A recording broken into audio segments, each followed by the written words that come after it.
Welcome to Preecaaap, UFC 301 live discussion and prediction show. Oh man, this is an interesting card in Brazil. Is it in Rio de Janeiro or I don't know, Sao Paulo, right? I don't know exactly, Somewhere in Brazil. but yeah, I guess everybody made weight, but Real Fight Picks told me William Gomis made weight too well, that he had a bad weight cut. And Dave, if when we get into it, I'd like if you can pull up that because Real Fight Pick says his walk to the scale looked like the worst he's ever seen. That I'm surprised he didn't faint. And I'd like to see. I didn't watch the weigh-ins. I just watched the face-offs, and I watched the recap, the quick one. So I didn't, just so I can get the size up. But yeah, that's going to be interesting. But I have a 5K to run tomorrow morning, so I want to make quick of this. So we're going to dive right into this. Let me get my printout ready so I can do our combined picks, keep track record. I was in a car accident last Friday. What? But the car is still drivable. It wasn't my fault. Someone pulled out in front of me, and I nailed her. But yeah, today I had day off so I could get my car fixed. And not surprisingly, Allstate is not there. They cut me a check, but it's not going to cover the entire price. But anyway, so that's just on a side note. Let's get into this because this is a pretty deep card. I think we have 13 fights since that one fell off. The curtain jerker is Alessandro Costa and Kevin Borjas. Costa is the home team, the Brazilian on this one, and Borjas is fighting out of Peru. Dave, you got the shared screen up? No, not yet. There you go. Now you're talking, buddy.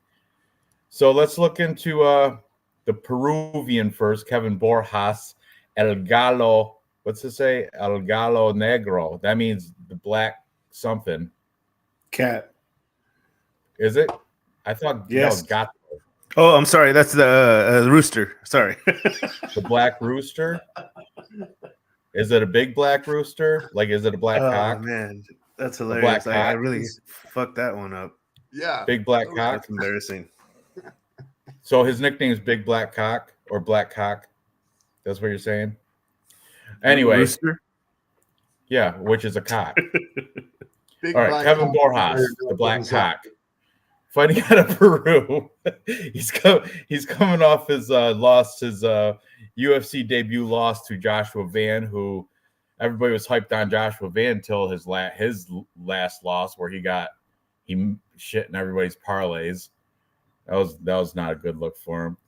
But before that, he didn't do so bad in his little regional scene, Inca FC. That's a Peruvian scene.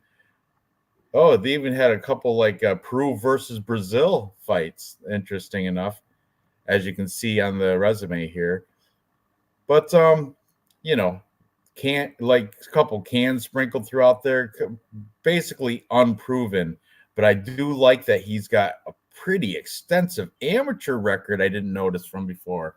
Scroll down even further, bud. Look at that. Tons of fight. He's been fighting since 2015. A lot of big amateur, lot of amateur fights in here. I don't recognize any of the names, but I'm not from South America, so I wouldn't. But here he comes in taking on the Brazilian and Alessandro Costa, who is 13-4.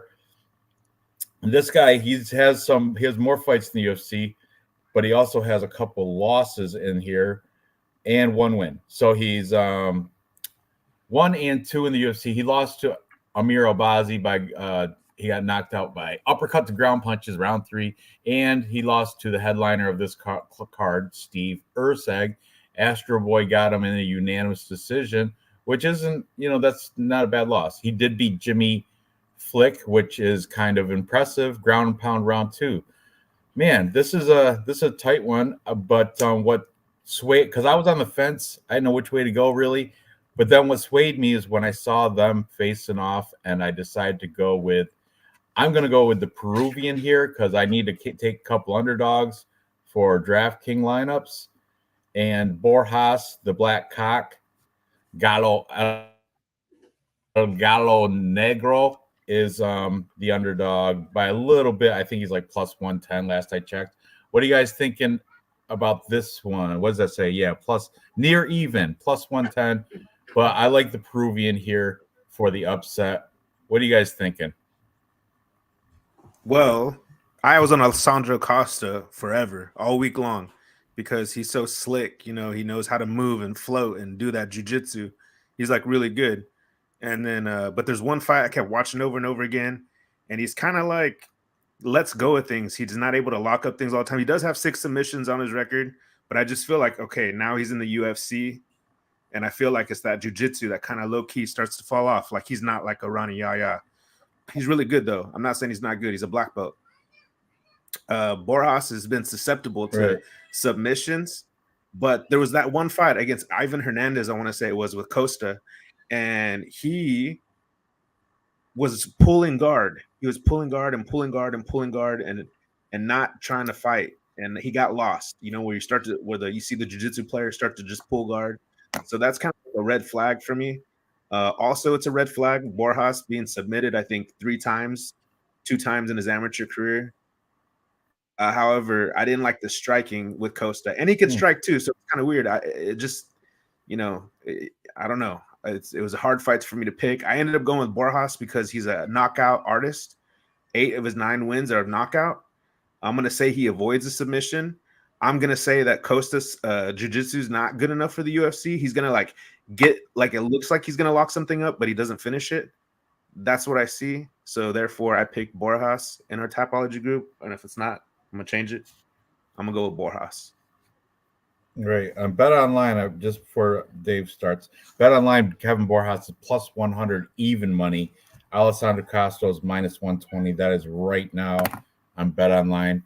Dave, what are you thinking about this fight? I'm thinking this is a coin flip, especially for a curtain jerker. Going to be a great bout. Absolutely great bout. These guys are both jacked. They're both ready to fight. You can see them in the face-off. They are just ready to go. Borjas has a little size. You can see that too. He's got a big head. Like, look at the size of his head. I mean, don't get me wrong. I mean, I pull up on the stats, and we're looking at 5'4" and 5'5". Borjas looks like he's a little bit bigger. And he has like the reach advantage doesn't make a difference for me. I don't really care about the reach advantage. But yeah, 5'5" and 5'4". As far as I'm concerned, man, there's a little bit of an advantage there. And that head is either going to be good to be a rock or it's going to be a big target for him. I do like the cauliflower ears. Big fan of that. As far as volume goes, 2 fights on his stats for him. 3.75 strikes landed per minute for Costa. Kevin Borjas is at 5.40. That's a huge volume. That's a significant increase in volume. Strike absorbed 3.61, pretty much an even ratio. What I don't like here is that Kevin Borjas does get hit 6.63 on the strike absorbed per minute. Negative striking ratio for him. I don't think this is going to go down to the ground. I think this is going to be on the feet. Takedown defense for Costa is at 90%. And I don't think he's going to be looking to take Kevin Borjas down. If he does, Kevin Borjas, if you look at his record, does have a lot of background in BJJ. You mentioned his amateur career. We're talking he started off with an armbar, heel hook, armbar. This was back in 2015. So he's not going to be a virgin as far as if it goes down to the ground. He's been doing this for 12 years. So he's got enough experience on the ground. I think he'll be able to hit him on the ground. I do think the volume is going to work with him on the feet. So, yeah, I'm going to fade Costa on this one. I guess I'm going with the underdog. Well, even money. But, yeah, he is the under. I mean, if you really want to call it an underdog, I do think, though, these guys are both tough motherfuckers. I don't think it's going to get finished. I do think it's going to go the distance.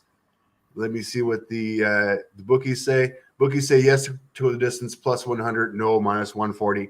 I just don't know if any of these guys are going to be able or are going to be able or are going to give it in and let themselves be finished, unless it's going to be a knockout. Agreed.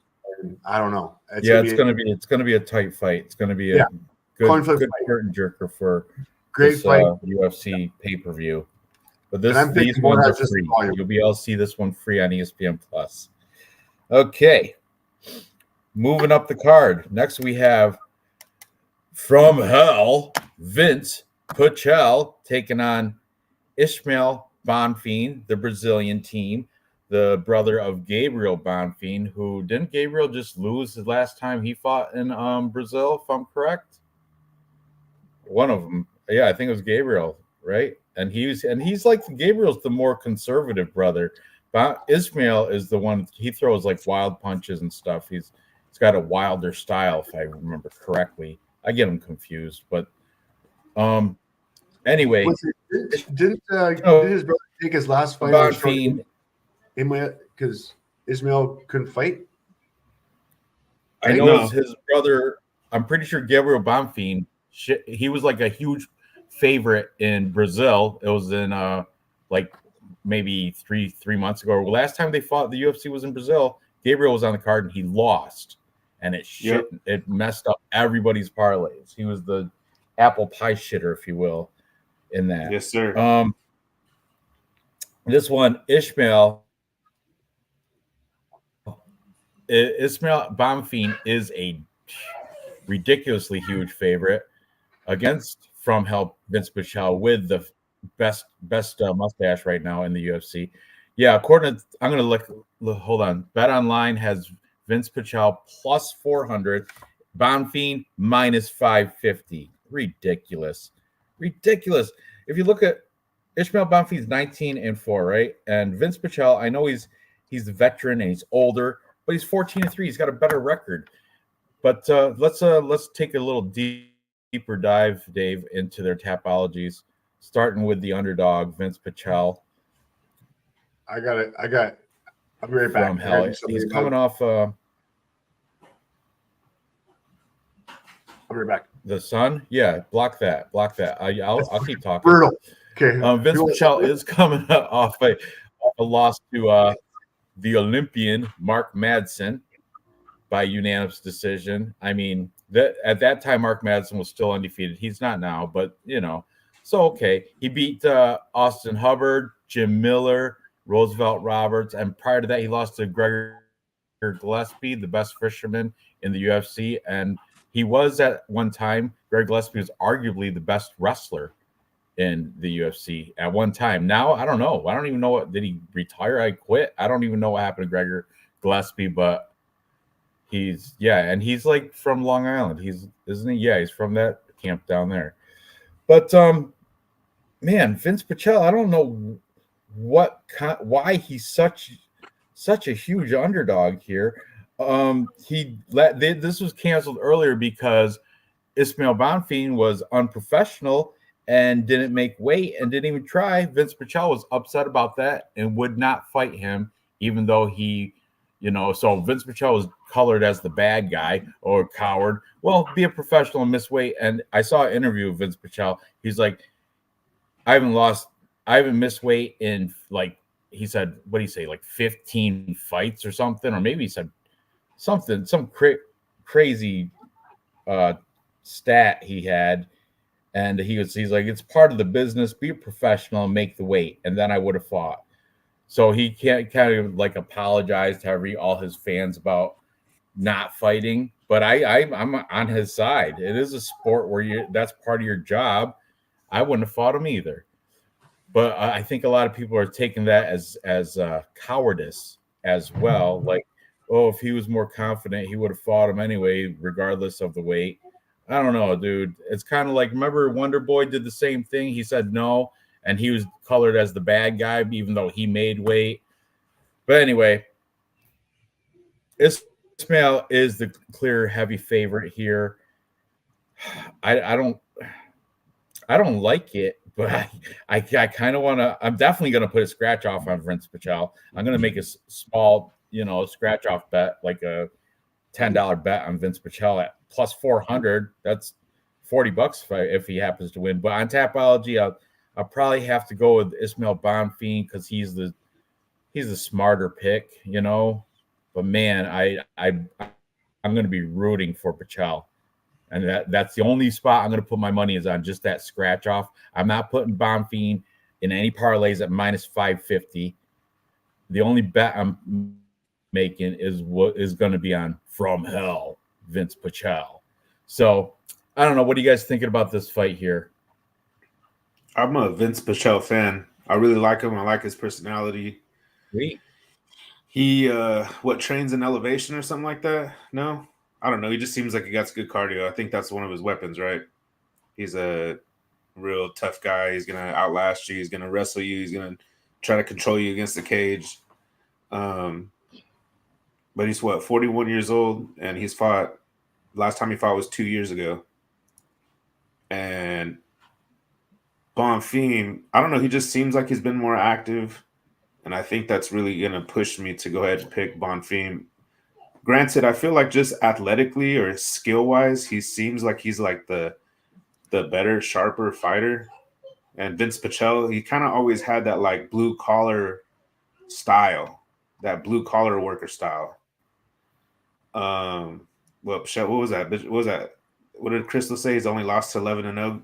Yeah, and you know what? He's right. He lost. I mean, Mark Madsen was 11-0, and Gregor Gillespie was also 11-0, and that's pretty. Yeah, that's a good interesting. And look at the size. Yeah. Look at the size. He's got.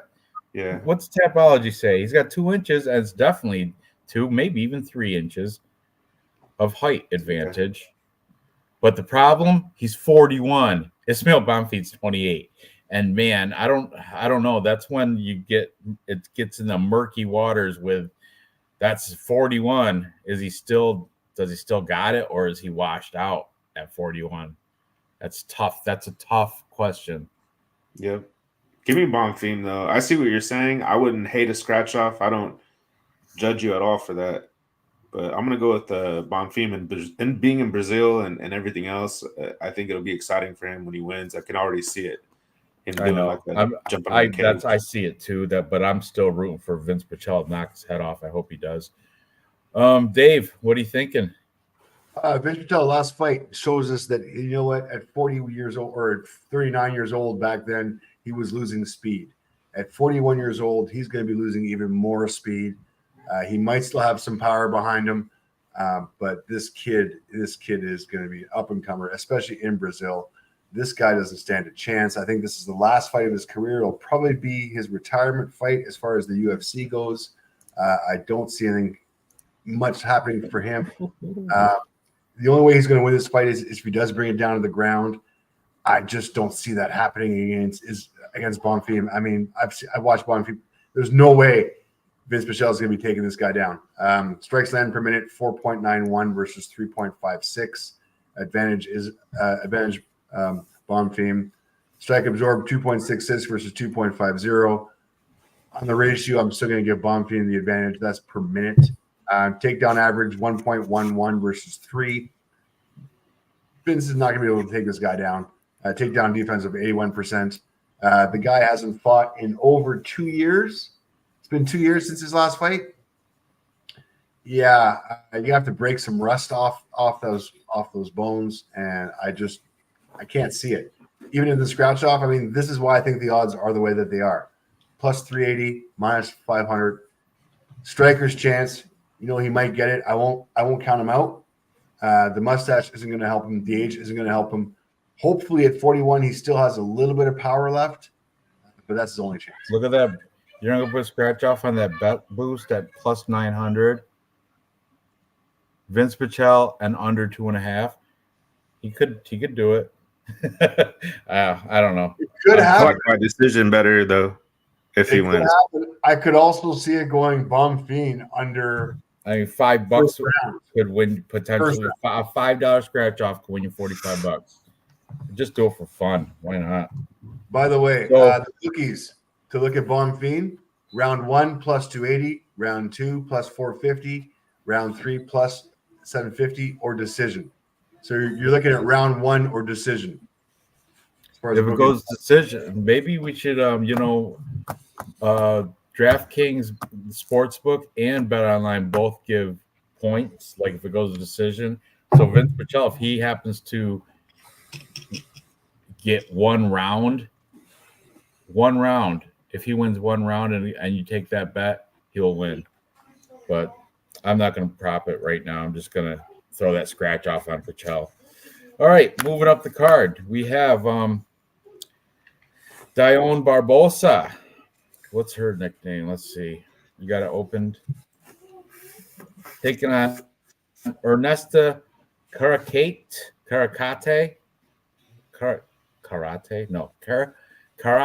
Katie. I don't know how to. I'm not sure how to. Nailed it. Nailed it. Kate. Huh? Karakat. You nailed it. You got it. Okay, Lithuanian fighter Karakat is the underdog here. But look at she's on a little bit of a run. She's 5-0-1. She is yet to see defeat here. However, Dione Barbosa, hometown, she's the Brazilian here, has a pretty. I mean, she's got losses in there, but if you look down at her, the witch, that's her name. If you look down on her record, she has a win over Karine Silva, who just took care of Ariana Lipsky last fight night. Remember that? And I lost money because I was picking Lipsky. So that shows me she definitely has the better jiu-jitsu, because Karine Silva, that's her deal. That's her only route to victory, is using that jiu-jitsu.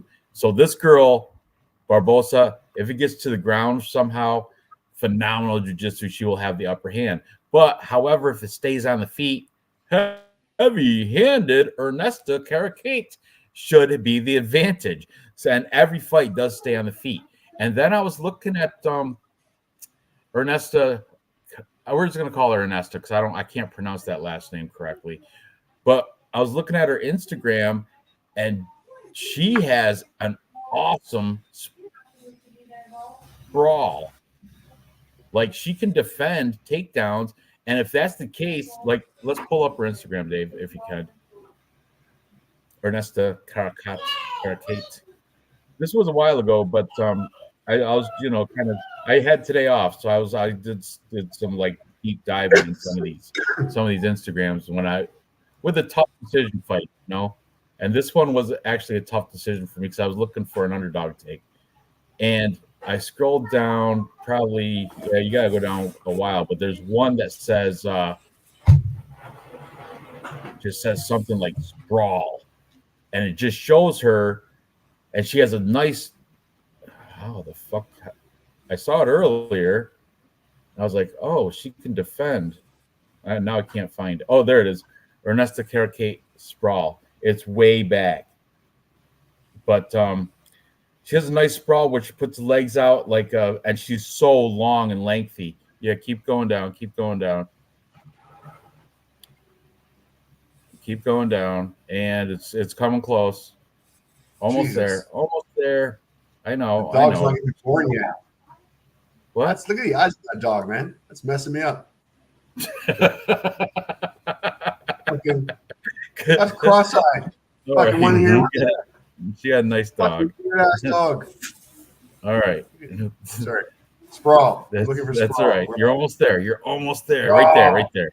Right there. And there's a little videos. And she does have good takedown defense with that sprawl because she's so long and lengthy. She kicks her legs out. There's no way that even Barbosa is going to be able to sneak in there and pull any type of takedown with a leg. If anything, she's going to have to use a trip or a judo throw. And the shorter girl, it's hard to judo throw or trip somebody that's taller and longer than you. So I think she might be able to keep it on the feet and win out a striking match here and get the victory. If probably maybe by decision, by significant strikes, volume. I'm going to go with the underdog here, plus money, Karakate. That's my pick on Tapology, and I think I'll throw her in a stupid parlay, like not a serious one, but a stupid parlay. I'll throw her in. So, what are you guys thinking about this fight? Oh, can I analyze the video you're Go for watching? You're watching a What? sprawl. Okay, this video Yep. about her sprawling. Yeah. Okay, so it's in French. So it says, Katie Backett keeps her hand on the ground so that she doesn't get a knee or a head to the face. So she's blocking a sprawl from somebody who's on the ground, trying to get her. That's a good point. Really? Sorry. Don't Whatever. like your video. Killing your video. Whatever. This chick is a man. No way in hell. Okay. I'll t-shirt bet you All this. right. Didn't mean to interrupt. Go ahead. No, you're good. You know what? I was gonna point that Definitely a out, but you striker. beat me. She's You beat me definitely to a better that. striker. I was gonna point out. Oh man, there's a size difference. Uh-huh. Oh man, She's an you know MMA what? Masters too, by the way. Ernesta MMA Masters. The other girl, Dion Barbosa, King's MMA. That's by you, Real Fight Picks. That you live by there. Really? But- I didn't know that. Well, it's down Southern California. It has to be around here. Huntington San Beach. Luis I think. Obispo, is that the? Well, anyhow, I didn't know that. I have to check it out. But that Hexagon promotion, I watched like 2 fights, and that was like a really impressive promotion. Everything looked like nice and professional. I actually really enjoyed it, and I saw Ernesta. That fight where the sprawl video, in that fight, I think she got taken down like 4 or 5 times, and it was Did she? controversial. At the very end, they gave the fight to Ernesta, and the commentary was like appalled that she got the nod, and so I was like, dang, this chick, she's got great striking, and she uses her length well, but she doesn't know how to avoid the takedown. And Barbosa, I saw her, and she's pretty aggressive, and she's a decent grappler. I don't know how great her grappling is. Everyone's talking about. I just think that's her biggest strength. She may not be, the best grappler. I can't think of any female fighting grapplers, but anyways, Well, my point is, the Barbosa fight's gonna find the compared ground. Green Silva back a few fights back. She beat her, right? Yeah, she beat her. Barbosa Her won. grappling's super good. Then her grappling is super good. So here I am, Ranj. I'm giving you a lifeline. I felt like we played chess, and I just checkmated you right now. I don't know if that's true right there. Crystal's saying she trains with Cyborg, but on her Instagram, I pulled up her Instagram as well. It's all King's MMA. Everything. I don't see any pictures of Cyborg, and these are recent. Just posted a few weeks ago and stuff. She's rolling around with, or like, here, pull up her Instagram quick. The Barbosa. She got the headgear on, pink MMA gloves, King's MMA rash guard, just strutting around. I don't see any Cyborg in that at all. There's nothing, and this is literally 1 week ago. So maybe she did in the past go be at Cyborg's gym, which is in Florida, but it wasn't in the past week. But whatever. I think, yeah, Gerald Lynch is probably right. It's going to probably be Barbosa by sub, but I'm taking the underdog here by striking. I think she's going to be able to keep it on the feet, and I think she's going to, I think she's going to surprise a lot of people, a lot of folks. What are the odds here? We got Dave. You can give your spiel. I got to go on the Brazilian on this one. I think Ernesta is being brought in here as a kind of lamb to the slaughter. Yes. I just don't see it happening. I think Barbosa is just set up for this. This is her UFC. This is pretty much her UFC debut. She is up, hyped in Brazil. Mukau. Yeah, she is hyped in Brazil. She is the favorite, the hometown hero. I think Ernesta is going to have a problem with the traveling. She's never She's never fought in Brazil before. Like, this is not. I get it. She's getting ready for it. Traveling. She's coming from Florida. She works at, did I tell you that she trains at MMA Masters? Oh, the traveling from Miami to Brazil is so much worse than from Huntington Beach to Brazil. What the hell, Dave? That is the weakest argument you got there. That's the weakest. You got to straighten that shit out Barbosa right now. All day long in Brazil. Nesta's never this kind of caliber of fighter before. Barbosa all day long. I won the last t-shirt fight, by the way, so we're even. We can do another one right here. The Witch versus Heavy-Handed. No bets. Girl fights, no bets. I'll bet you, Ranj. Right. I'm 100% confident. I'll get you a nice shirt if I lose. A nice one. Just you're gonna look like you're 40 again. So what happened when she was in the LFA against Jenna Bishop? 1-0 Jenna Bishop when she lost by. I'm just a couple years back in 2021. What happened? What happened there in the LFA when this girl, click on your Jenna hero, Bishop? I bet you she's Dion Barbosa, 12-0 to Jenna Bishop, 7-0. and then she lost to Josie Ann Nunez, who is not Amanda. It's Amanda's wife, who's not even that good. Josie Ann Nunez. What happened when Just you're fading somebody who was 7-0 in round 2. Who's still 7-0, by the way. Jenna Bishop. Oh, I'm sorry, Josie Nunez. Josie Nunez is not. I'm thinking of who am I thinking of? Amanda's wife. But anyway, Josie Nunez honestly, is the little gremlin looking lady that keeps taking my freaking money. That only 2 losses. Watch the first round. Barbosa won the first round. Josie Nunez last time. Point being, her only 2 losses. Yeah, I'll take that t-shirt back. Undefeated. Good. Thank you. I almost forgot you. I thought you forgot. Good. Yeah. I want to. Who are Ernesta's 2 losses to? Oh, that's right. She doesn't have any. That's right. My bad. Nobody split decision against. No, you guys are right. Her only 2 losses are to Jenna Bishop. 1-0 Jenna Bishop. And Okay. Let's go over the record. Nunez. You're right. You're right. Pause. Who are Ernesta's losses to? Let me go over the record. Who's Ernesta lost to? Just name one person that she lost to. Can you do that, Dave? Can you name one person? She lost to that chick. Hexagon. Stop. Lolita Block, Hexagon, split decision. Kate Balick, 0-0, split decision. A draw for this other chick, Lolita Block, who was the other one who she won split decision. I don't see any red there. It's fucking regional scenes. 0-1. Like, you know what? This is probably going to go to split decision too, buddy. And who ends up getting the split decisions? I'll be so pissed off. I'll be pissed. Ernesta. I'll be shopping that night just to get out of the way. Right there. I think Carly Judas might give Barbosa a run for her money. Anyway, moving on. And who I got a t-shirt bet with? Real Fight Picks? Yes, sir. Yeah? Okay. T-shirt bet. Double X. W/Lupe. Lupe.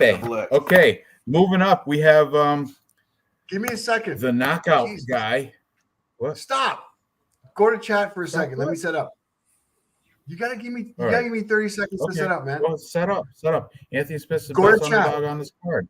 He's jumping way ahead. We're not even onto the main card, and Crystal's already talked about Anthony Smith. So let's we'll feed time with forecasting the future. Okay, just saying. I know. Well, we're talking about this fight right now. Barbosa will win the rematch with Crean or retires Nunez. All right. Well, perhaps. I love Ernesta, but Blatt is 41. She fought her twice. Yeah. Well, it doesn't matter. She hasn't lost. And I'm just liking her more because everybody else is bashing on her. So that's I like the dogs. And I like the dog and heavy-handed. Okay, moving on. Next, we have the fight between Mauricio Ruffi. Is it now he's Brazilian? Would that be Huffy because ours are pronounced with the H? Or is that Ruffi? Ruffi or Huffy? I don't watch the face-offs with sound, so I couldn't tell you how he was announced, but he's taking on everybody's favorite guy with no eyebrows, Jamie Malarkey. Jamie Malarkey is the veteran here, 17-7. This is Ruffy's. I think it's his debut, right? I'm gonna clear my cache. I got a lot of crap up there. Is his? Yeah, debut. Dave. Contender series. Yes. Guys. Yeah. Coming out of contender series. So this is his UFC debut for Ruffy. But if you open his resume up, he's got a ton of knockouts, as he should, and they're early too. I think I remember seeing earlier today. Am I right? Yep. There's a loss in there, Manuel Souza. But look at round 3 knockout, round 2 knockout, round 1 knockout. Everything's all knockouts for this guy. Everything. Look at his nicknames. One Shot.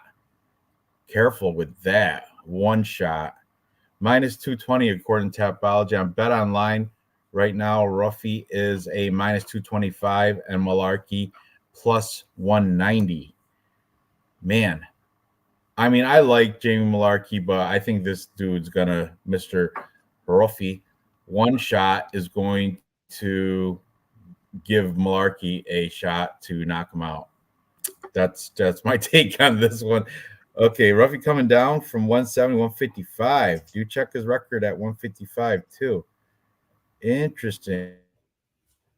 I like when Crystal brings up these points that I don't even pay attention to, because it really makes me look. But he did make weight, and I think I remember he in the face-offs that I watched, he looked pretty good. Okay, he's only got one loss, and that was what was that at against Manuel Souza, round 2 TKO. Who is still undefeated, by the way. Let's see. Is this guy a 155 or is he Manuel Souza? And this was at 155. I can't even see what weight class this was at. It's at 155. Oh, it was at 155. That's all right. That's all right. I think Malarkey's had his best days are behind him.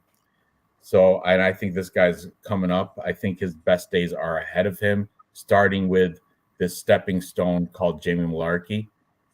And like I said, no shade on Malarkey. I mean, he's been around for quite a bit, so long that he's got his eyebrows knocked right off, clean off his face. So, yeah, I'm gonna go with Ruffy here.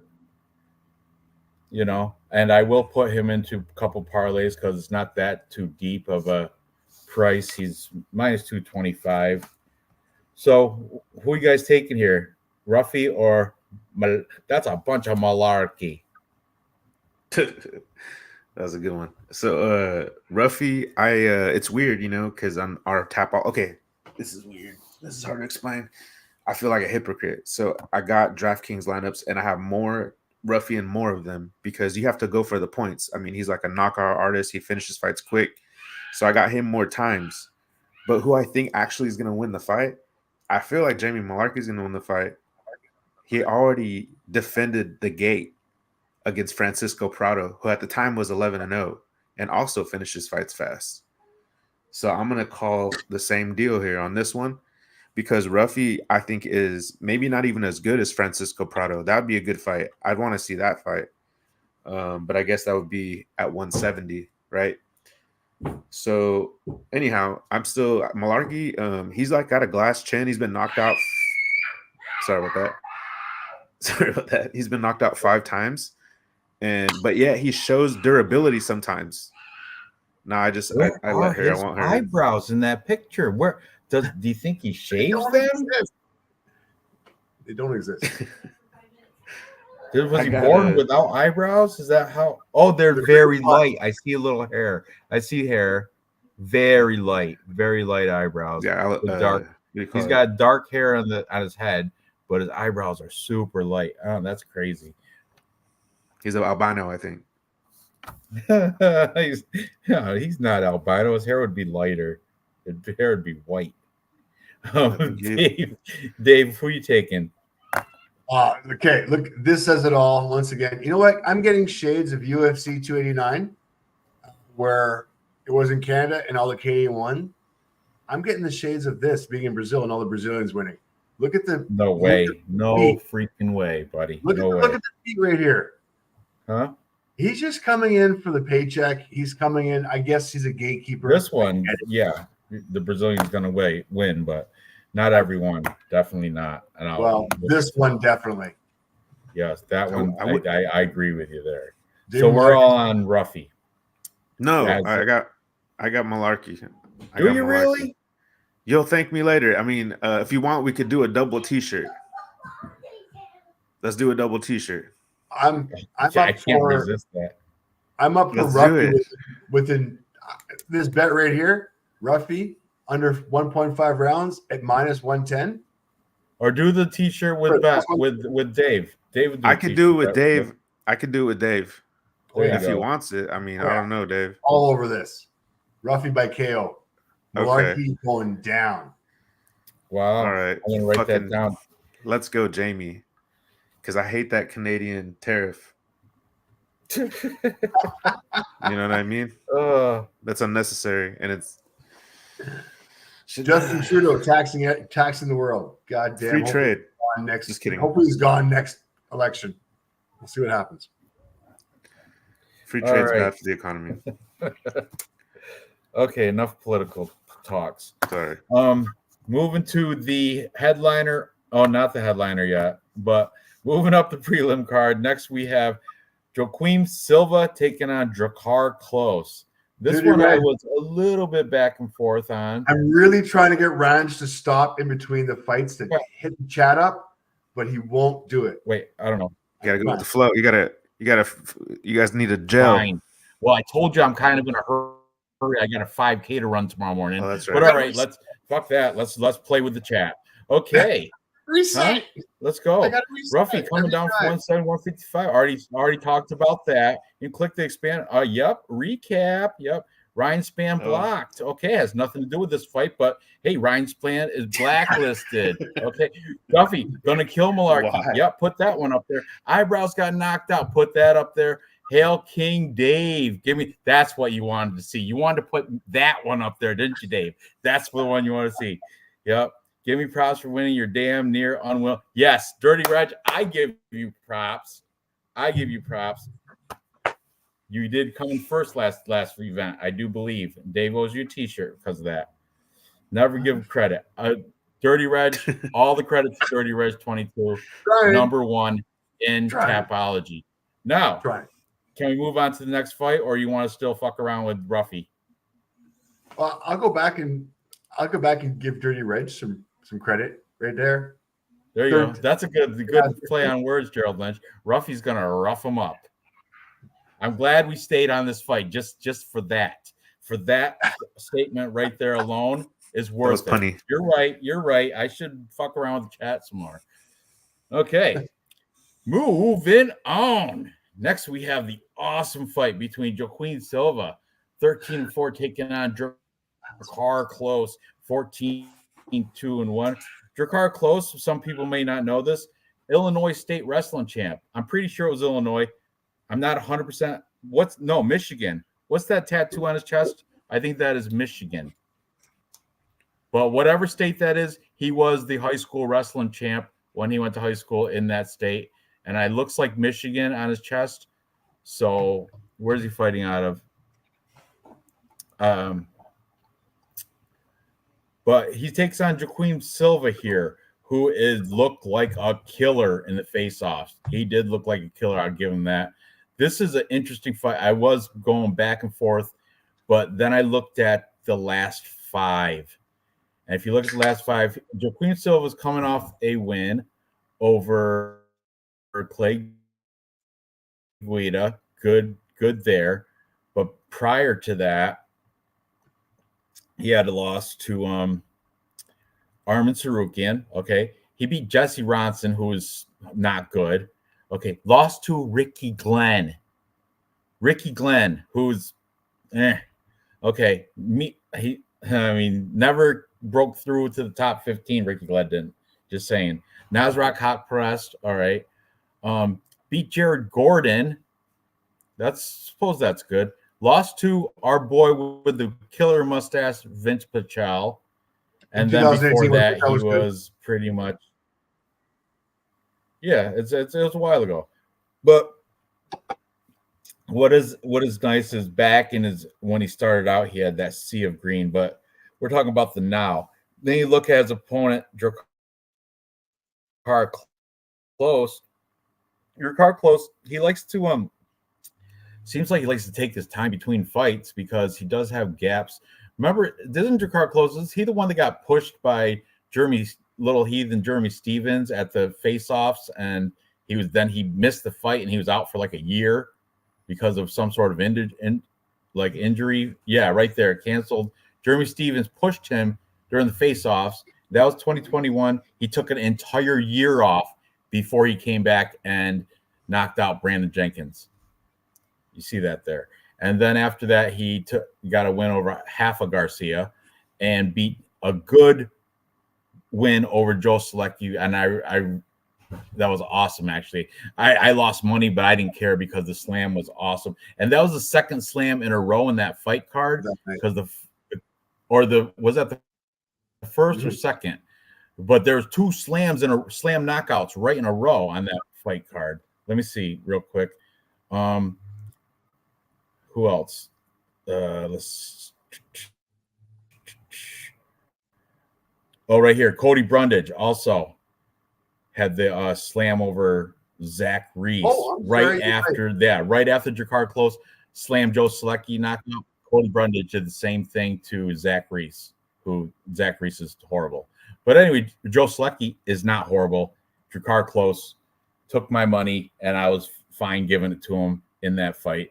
And I think he's going to be the victor here. I just like his wrestling accolades, and I think he's just a better fighter than Joaquim Silva. Joaquim Silva's got 4 losses, and they're not ones that I want to let skin by without being mentioned here. So what are you guys thinking about this one? I got Silva in a bunch of DraftKings lineups just because he's gonna have jiu-jitsu, but I think that the wrestling will cancel out the jiu-jitsu, and I don't know though. I don't know. I think Silva had a ground and pound on his record, so he has some power. I kind of like that, but just because I feel like it's the default pick. How could you not pick Klose? But at the same time, I feel like, I don't know which one of you guys said it, but I feel like Brazilian's gonna sweep. That there's just gonna be that energy, that Brazilian energy, and I feel like I'm a sucker because I got Silva actually quite a few times as one of my underdogs for DraftKings. But I gotta go with Klose. I don't know. Obviously Klose isn't gonna sub him. I don't think he's gonna knock him out. I'll say Klose by decision. This could be a boring fight. Though, right there, he looks in that face-off though. He looks like real. He's built. Yeah, look how strong he looks. But I had to be just boring. Yeah, but I'm with you though. I'm still Drakkar Klose. Going with the wrestler. Dave, who are you taking? Do you think that Drakkar Klose is going to be able to take Joaquim Silva down? What'd you say? Do you think Drakkar Klose is going to be able to take Silva down to the ground? I mean, he could. I don't know if he wants to, but I think he can. But that Joaquim Silva, he's the more dangerous submission guy. I hope he slams him like he did Selecki. This is the one time I don't like the odds here, or I don't like my stats. Height 5'8", 5'9". I think Drakkar Klose has more than 2 or 3 inches on him. I think that's not right. Strike line per minute 3.61. That's wrong. I know. Silva's bigger. You can see in the face-offs. Yeah. And Silva's the more I hear you guys talk. I mean, Drakkar Klose has 0 submissions on his record, but that's why I'm picking him by decision. But man, it's good. Or TK. Look at he did like the shooting the steroids in his Steroids? butt. Did you see that? Play that back. Shit. He knows. That's what he did because you see how Silva's all jacked right there. You just play it back even Give me a little the guy further. with steroids. See how he's all jacked? Right, watch the car close. Yep. Yeah, watch. Right there. Boom. Awesome. Mocking him on being on that Brazilian sauce. That's awesome. That for that reason and by itself, I'm taking Drakkar close. I didn't notice that earlier until just now when I was like, what is he doing? I'm still taking the saucy Brazilian. That's not fair. I gotta take the saucy Brazilian. I'm all the saucy Brazilian. Yeah, USADA, that's not a thing anymore. So is anybody even regulating anything on the steroid front there, or is it all anything goes now? In Brazil, know. How's that working out? In Brazil, nobody's regulating that shit. Nobody is regulating that shit in Brazil. Maybe in the States, maybe in Vegas, but in Brazil, no. Yeah. Anyways, Silva is plus money, close. You fucking homers, minus 175. I'm taking the dog in this one. Joaquim Silva plus 150. Silva submission plus 1,000. I got them both on different DraftKings lineups, but I haven't put any. I put Drakkar close in an anti-Brazilian parlay, but don't do that. It's asking for trouble. Done. It's already done. So, all right. Let's move on. Next, we have the Brazilian here is Jean. Oh no, this Jean Silva versus William Gomes canceled. No time. Dave, were you able to find the weigh-in show? No time. Sorry, I haven't had time because you won't fucking entertain the chat for fucking 2 seconds. Dude, it's not even close. Drakkar. Hang on. I'm hanging on. Oh, this guy right here? There he is. Look at him. He almost tripped going up the scale. See that? He looks like he fade off. Is he French or Ethiopian? Hard to tell there. Oh, look at hand he's on the scale to ease off of it for his balance. That's crazy. I would, smart thinking on his to drop out. Smart thinking. Hey, the way he walked off was like a zombie. It was the weirdest thing. Like he was on some kind of like hallucinogenic, and he was worried the floor was gonna move. And look at the sweat right on it. Yeah, he's got a t-shirt on. I know. He had some bad fish. Is what happened. Anyways, that's nuts. That's nutty. Okay, moving up. We have this case, Elvis Brenner is the Brazilian here, taking on Mike Tybeck Oralbay. Oralbay is 12-1-1. He is the favorite here, a favorite against the Brazilian. Well, so is Drakkar close. But this one, Oralbay is, let me see on Bet Online right now. It says minus 250. So the biggest let me see, is he the biggest anti-Brazilian favorite on this card? I do believe so. All the rest of the card, the favorites are Brazilian. Oh no, well, Jonathan Martinez is a favorite, and he's not Brazilian. But this is the biggest non-Brazilian favorite on the card is Mike Tybeck Oralbay. And I'll tell you what, if you do make DraftKings lineups, he has the most DraftKings fantasy points at 123 because they give the average fantasy points in previous fights. You know what I'm talking about, Real Fight Picks, right? Yeah. Oralbay, 123 is his score, which is good, fantastic. Yeah. So we got. Let's open up. I don't know. Pick one of them, Dave. We'll talk about. I don't care. Pick one. We'll talk. Let's go with your boy. 12-1-1. I got to still. My thing is going slow. He wore that hat to the face-offs too. That right there. That whole costume with that hat and the flag. All right. Let's go with me Mictebek. Okay. Mictebek. Oral Bay. Look, he's got Oral Bay. submissions. Okay. All right, let's go. Make It's Tibet. Heroes Medic, the Make doctor. Tibet, Oral Bay. Good All win. right. Good win. Neck crank. Good win. Yeah, Finish that. that's a good one. And before that, he was in the LFA. Knocked out What's his Hayward. loss? Back in 18 and 2020, he 14? lost to an 8-0 guy.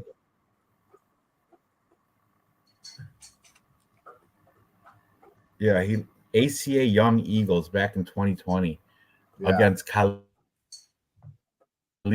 Sautayev. And this was it went to decision. This guy Khalid, still undefeated.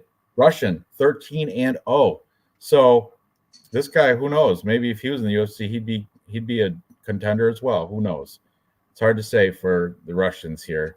A lot of them can't get out of Russia or can't get out of Europe, visa issues and stuff. You know what I mean? So there's a lot of prospects there that could shine in the UFC, but they just have trouble getting out of Russia. This undefeated Oral Bay might be one of those guys. You know what I'm saying? So, but now let's look at Jean Silva. Where's Oral? Yeah, Kyrgyzstan. He's coming out of. Okay. Elvis Brenner, not John Silva. Elvis Brenner, the Brazilian, 16-3. He's what's his last fight? I thought Elvis Brenner was already in the UFC before. No, am I thinking of somebody else? Yeah, he beat Kenan Kruczewski, who is 15-1, who is currently 15-2, just after that one loss. Another Brazilian. Oh, and that guy, that was a debut versus debut, one of those deals. Short notice. Before that, he beat. Oh, that's right. We did see this guy before because I was making fun of his.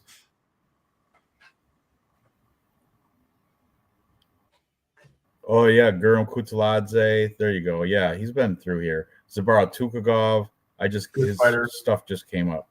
Okay, but if you look at his Tapology pictures, he's wearing those men's Lululemons, which are horrible. I faded him because of that, and he took my money both times. Shootbox Diego Lima. He's coming out of a good facility, but I'm on the side of Oral Bay here. I think I don't know if he's rightfully at minus 250. I think it should be like a minus 160, 180, something like that. But because Elvis Brenner is no joke, he's like I said, he's on a streak, a little bit of a streak, and he's already proven his worth in the UFC by beating Zabara Tukagov, Guram Kutsaladze, and this other guy. Where does this guy come from? Kanan Cheschuski. Where I don't even know who that guy is. That guy must have been making his debut. Bahia. Yeah, it was. So anyway, I'm on Oral Bay here. I think he's definitely got better wrestling and takedowns. I think he's going to use that and come out with he's just like a mutant. He looks like he's on a different level of species, and I think he's going to win here. Oral Bay. What are you guys thinking about this? You want to take the plus money on Elves? No, absolutely not. He's a great put it all on the line type of guy. He goes out there. But I'm gonna just say this. I felt like Orabay, he impressed me when he beat Uros Medic, because I didn't really expect that. I didn't know who he was. He really caught my attention like a Hamzat catches your attention. So I'm gonna give him credit. I'm gonna put him on the same level as Makayev as far as prospects go. I'm gonna put him on the level of Tatsuro Taira, and we're gonna put him on that pedestal, and we're gonna pick him to beat Elves Brenner. So give me that. That's how I think I want to break this fight down. Dave, what are you thinking? I'm thinking Orabay's path to victory is going to be taking this guy down. He's got no stand-up whatsoever. Elvis Brenner, strike land per minute, 4.64 versus 0.87. Strike absorbed 5.005, which doesn't matter because this guy's not throwing strikes anyways, against 1.52. This is all going to be ground game for Orobai. If he's going to be able to win this fight, it's going to be able to take him. He's going to be able to take Elvis Brenner down and ground and pound him into a victory. Now, problem is Elvis Brenner 85% takedown defense. And I think this is going to be the best opponent Orobai has faced on the ground. It's going to be an issue if he's going to be able to take him down. I'm worried that Brenner does stop the takedown, and over a course of time, it just looks embarrassing for Orobai because he's going to get pieced up on the feet. So I get it. You guys are taking Orobai. I'm on Brenner on this one, guys. Once again, Brazilians all day long. I think this fight is set up for Brenner to win. Not a good fight for Orobai in Brazil. If he wins, wonderful. I think the odds are, he's at minus 250. Huge favorite. I don't think he's worthy of the minus 250 at all. I think at best case scenario, it's a coin flip, maybe a slight lean to Orobai. But I'm picking Brenner on this one. I think I'm picking the dog in Brazil once again. Dude, I t-shirt bet you on the wrong fucking fight, dude. Like, I screwed that up big time. We don't have a t-shirt bet, Dave. We're even Steven right now. Yeah. Anyways, it's not a girl fight. Brazilian. It might not be the popular bet. You want a t-shirt bet? I get it. I'm still picking the Brazilian. T-shirt bet me. Orobai guy's got no stand-up whatsoever. Pussy. Oh, Dave. Ducking. He's You're ducking right. you, Ranch. Zero stand-up, Dave. You should t-shirt bet me. He's I'll like, get you a t-shirt. I'll get you one of those shirts with the thumb holes. I got no problem doing that. I get you. I put my pick in there. I put my pick in there, boys. You might be able to sway me on a parlay, but we'll see about it. Anyways, and please entertain the chat for 2 minutes while I can reset here. I already sent the link and everything. Get yourself another one, Dave. All right. Well, Dave's taking Elvis Brenner, and Real Fight Picks and I are both on Orobai. Let's move on to the next fight. We have the beautiful Karolina Kowalkiewicz, the beautiful old Kowalkiewicz. How old is she? I think she's rocking about 40, right, or something. Let me see. 38. 38 for Karolina Kowalkiewicz. And she's taken on Yasmin Lucindo, who is, I believe, 28 or 20-something, younger than that even. She looks like she's 17, but she is actually 22. 38 to 22. So there is a 16-year age gap there between Karolina Kowalkiewicz and Yasmin Lucindo. Kowalkiewicz is on a 4-fight win streak, which is pretty impressive because they're against girls you've heard: Diana Belbita, Vanessa Demopoulos, Silvana Gomez-Juarez, and Felice Herrig. I mean, not the best, but still. And her 5th fight, she lost to Jessica Penne in her last 5. But Yasmin Lucindo also has a loss in her last 5, and it was against Yasmin Uruguay. Yasmin Uruguay took her out by unanimous decision. But after that, she beat Brogan Walker. Not very good, but still an Invicta girl, I think. Brogan Walker was an Invicta, LFA, one of those. And most recently, she submitted Polyana Viana. But I know she's the Brazilian, and there's like people are saying, I think the refs or the judging in Brazil isn't that biased. I don't know why there's she's minus 400. I understand the age difference. 16 years is quite a big, but Kowalkiewicz is not over 40 yet. And this is female with strawweight, though. Yeah, consider that too. But I think I might. Man, I really want to take the underdog here. I want to take the plus money on Kowalkiewicz. I just female fights. I mean, I'm not going to bet anything on this thing here, but Tapology, if you want to win Tapology, you got to find the one. You can't pick all the favorites during the whole card. And this might be a spot where it might just Kovacevic. She's real deal. She's already proven. I think, and she might carry that through. And I like Kovacevic here. I like her anyway. I think she's pretty. I like her. Let's see. Lucindo via not having menopause. That doesn't happen until after the 40s, bud. But still, that's funny. Jasmine looked pretty shaky. Did she? Let's see. Look at the respect, though. I do like that. They size up very well. They're the same height. Tapology has them. Yeah, same height. Lucindo with 2 inches of reach. Kovacevic definitely has the better resume, more experience in there because Yasmin Lucindo only has 3 fights in the UFC. Her first one was a loss. Then she beat Brogan Walker, and that Brogan Walker, I think she was 2 fights in the UFC and she went 0-2.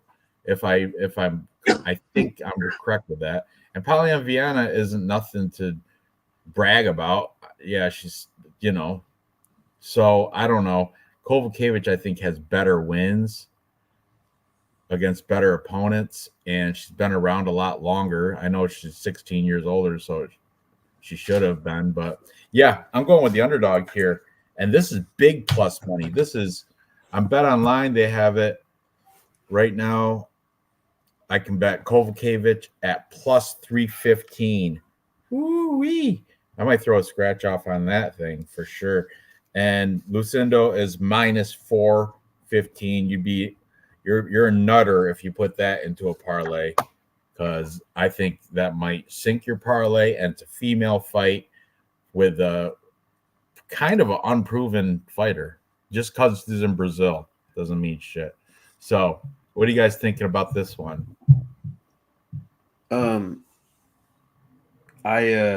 Not that she's gonna do it, but give me the one that can still make babies. Give me Lucindo. I think she's gonna be the fresher fighter.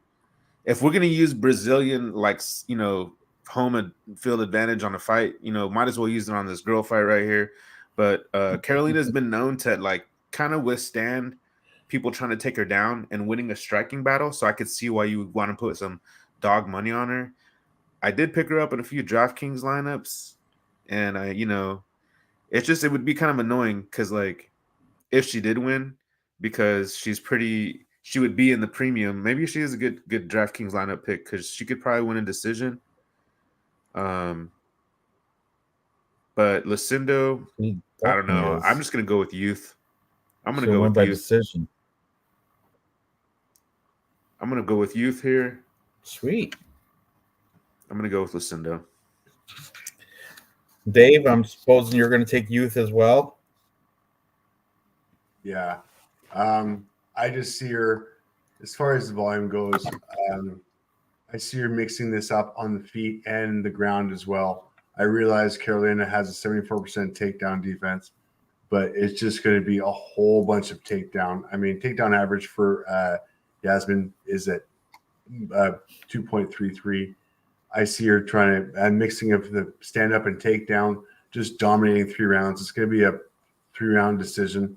I do not like the odds.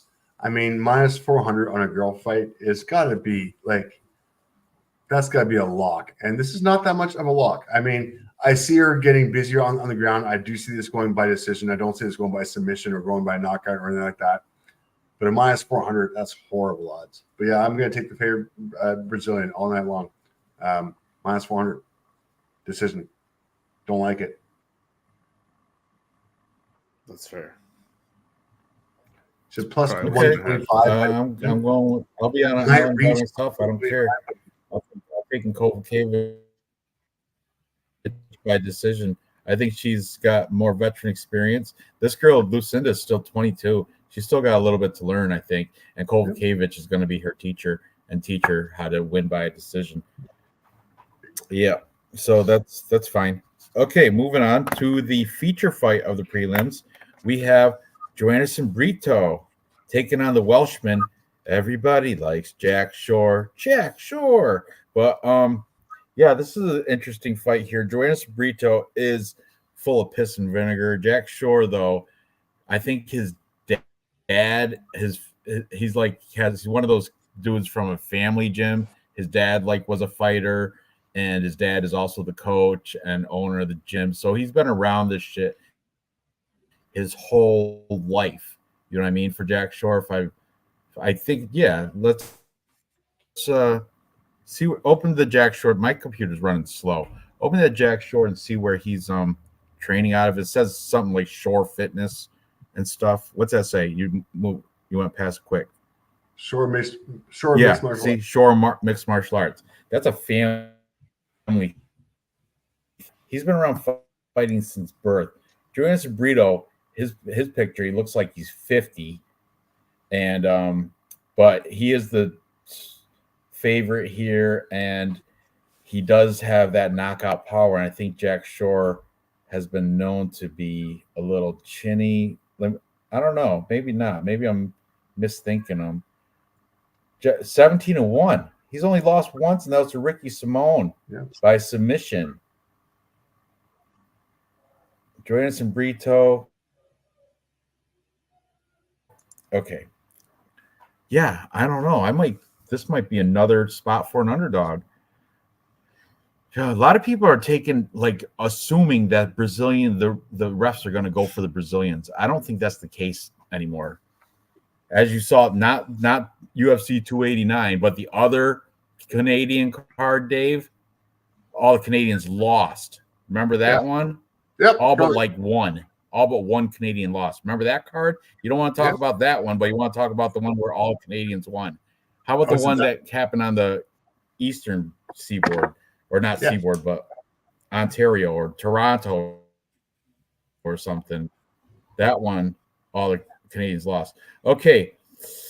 Yeah. Brito, though, man, he might look old, but he's taking out some good people. He took out Jonathan Pierce, but man, don't even get me going on JSP. He cost me last week. Oh, yeah. Or was it last week? Yeah. Yeah. Yeah, it was fucking awful. Yeah, that was against Onama. He couldn't stay on top, bro. I know, and he controlled. It was just. I was hoping there'd still be maybe a split decision or something, but that messed up so many parlays and crap for me. He did have him on strikes and control time, but that's another conversation. What's that? I mean, it was just he had him on strikes. It was 58, I think, to 57, and control time by like 3 minutes. So it just looked bad because he would lose like the end of the round. I know, and then he tried to do that whole Holloway thing at the last end of the third round. They just started going at each other. Blah blah blah. But that was stupid. He should have went for another end of the round with another takedown because he had takedowns all day. Whatever. It's in the past. I don't like bringing up old shit. So back to Joannison Brito. He ninja choked Jonathan Pierce. Kudos to that. He beat Weston Wilson. Not that great. Ground and pound. Okay, I'll give him that. Lucas Alexander beat him. Andre Feely. Now that's that's the victory you want. Pause it right there, Dave. Pause it. Look at the killer. Look at the killer stare from Brito. Mm-hmm. He's on that same sauce. He's on that same sauce as the Brazilian sauce. But anyway, as I was saying, when he beat Andre Feely in 41 seconds, round one, that's where he became the impressive fighter. He did lose to Bill Algeo, though, but I like Bill Algeo. And before that, he was just, even in LFA, beat Chepe Mariscal. This dude's been killing people since, he's been killing people. The only loss he has is Bill Algeo, but Jack Shore, he's only got one loss, too. Tank, Jack Shore. And I do like that he comes from a family gym. So that means, since he was, before he can even, when he was still shitting his diapers, he was doing this stuff. You know what I mean? And he's got a good resume too. He's beat Makwan Americani, Timur Valiev, Ludovic Sholinian, Hunter Azur. Hunter Azur, also great wrestler, beat him. Aaron Phil, his UFC resume goes further back than Brito's as well. Hernandez, and before that it was like Cage Warriors, but still sea of green. Only one loss in his entire sea of green record. I think I'm going to go for another underdog here. I want to take Jack Shore. I don't know. You guys, somebody push me on. I'm sitting right on the fence. Push me over one way or the other. Who are you guys going for here? Man, honestly, I feel like I'm picking looking at him though. Brito is definitely the more physically intimidating guy, and plus, he's on the sauce where Jack Shore is natural. You can tell just by look. Look at the biceps. Yeah, Jack Shore looks like a fan, like a UFC Jack Shore fan. looks like he should be out on the golf course. I'm gonna go with Brito. I picked him in Tapology. Got him in a bunch of lineups. I got Jack Shore in a handful of lineups too. The way I picture the fight going, I picture Jack Shore winning a striking battle because he's a good boxer. He is. Those over in the England, the British, the British fighter, the Welsh, whatever, over on the in the UK fighters can box. That's their strong point, but their weak point is wrestling. However, they do have a couple. Mike Grundy, he just retired, by the way. He was like a wrestler from England. Jack Shore, I believe, does have. I think he's got takedowns. Dave, you have any type of like those stats, as takedown stats for Jack Shore? Shore took down Makwan Americani once when he got taken down twice by Ricky Simon. Ricky Simone's awesome, though. Yep. He's great. He took down Timur twice and got taken down twice. He took down Ludwig Sholonian twice. Took down Hunter Azura 6 times. That's impressive. Yeah, because he's a wrestler. Yeah. Took down Aaron Phillips 3 times and took down Noel Hernandez 4 times. And this is no secret. And Brito. Crystal, Shore wins if Brito gasses, probably by submission. Does Jack Shore got a lot? And then he says 9 sub wins overall. I didn't. Yes, that is impressive as well. Does he have any submission wins in the UFC? Lots of cans, kids. Lots of cans in those records. He has a rear naked choke against Makwan Americani, Mr.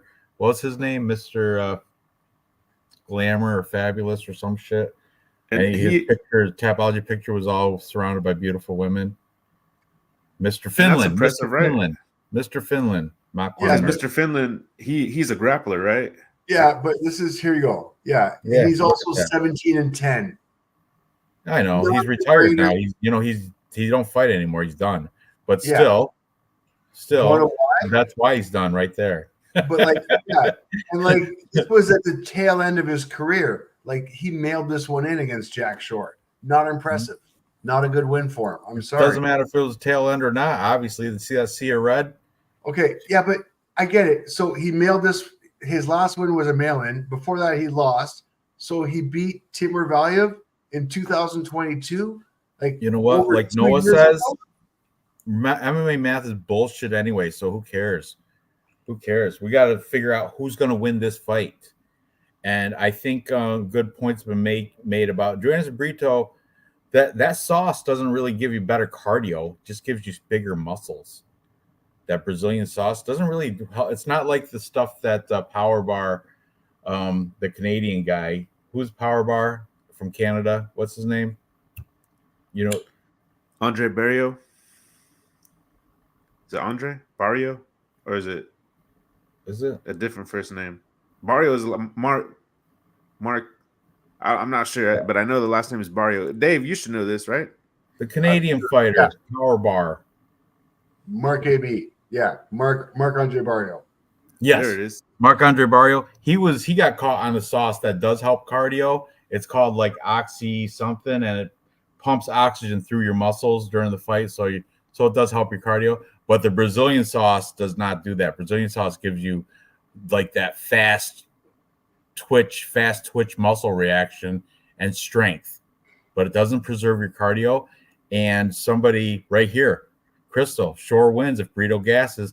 I think he might gas, and Shore does have great technical boxing, and I think he might be able to get the nod in a decision here. Can I make one point? I don't think Jack Shore is one of Brito got subbed by JSP last time. Only one because JSP was low IQ. Better to get more value with Shore over 1.5 sub or pass. Brito eye poke Lopez on Dana White Contender Series because he gassed. Went to the cards and won by decision. Crystal, you're just for the record, though, I'm going with Brito. I mean, I want to go with Shore because it looks pretty. Like it looks like a nice package. I want to. I do. But I'm not going to. I have to go with Brito. I feel like he's going to do something crazy. In the last 2 years, crazy like gas. In the last 2 years, Brito has knocked out rear naked choke, ground and pound, ninja choke. Jack Shore in the last 2 years